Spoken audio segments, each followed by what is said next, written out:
Når de unge mennesker kommer med diagnoser her på Ulfborg Kærgård, så tager vi selvfølgelig hånd om deres udfordringer, og hvad de ellers har af udfordringer, de skal have løst. Her er det jo både diagnoser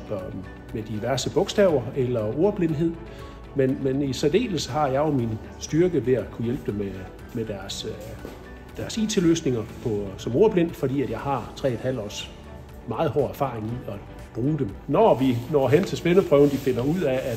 at det er ved at være nu, og de får øjnene op for, at det er nu, der sker noget, jamen, så begynder de med at være rigtig sjove herude, og de rykker sig virkelig langt, de unge mennesker. Så som ordblind, tænd computeren, brug telefonerne i ørerne, og så i gang, så skal vi nok klare os.